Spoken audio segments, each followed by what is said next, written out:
అందరికీ praise lord. ఈరోజు దేవుని యొక్క వాక్యము 133 దావీదు కీర్తన మొదటి వచనం మనం చూస్తే కనుక సహోదరులు ఐక్యత కలిగి నివసించుట ఎంత మేలు ఎంత మనోహరము అని దేవుని యొక్క వాక్యం తెలియజేస్తుంది. ఈరోజు ఇంట్లో ఉన్న సహోదరులుగా ఉంటున్న వారు చిన్న వయసులో తమ్ముడు అన్నయ్య దెబ్బలాడుకోవడం సహజమే. కానీ ఈరోజు లోకంలో సమాజంలో ఆస్తుల కోసం అంతస్తుల కోసం డబ్బు కోసం మరి అన్నదమ్ముల మధ్య ఉన్నటువంటి ప్రేమ చల్లారిపోయే విధానాన్ని మనం అందరం చూస్తున్నాం. కాబట్టి అందరూ కూడా చిన్న వయసులో మనం ఎలా అయితే ఉన్నామో, ఎలా అయితే అన్నదమ్ములు కొట్టుకుని మళ్ళీ ఎలా అయితే ఏకమైపోయి ప్రేమను కనబరిచారో అలాగే ఉండాలని దేవుని యొక్క వాక్యం తెలియజేస్తుంది. కాబట్టి ఈ వాక్యం వింటున్న నీవు ఈరోజు నీకు బ్రదర్స్ డే శుభాకాంక్షలు తెలియజేస్తూ ఉన్నాను.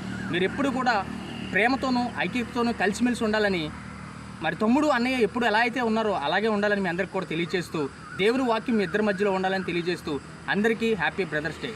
ఈ యొక్క జోసెఫ్ ఇంటర్నేషనల్ మినిస్ట్రీస్ని మీరు ప్రోత్సహిస్తున్నందుకు ధన్యవాదాలు. ఇంకా షేర్ చేయండి, సబ్స్క్రైబ్ చేయండి, కామెంట్ చేయండి. మీ అందరికీ ప్రైజ్ ది లార్డ్.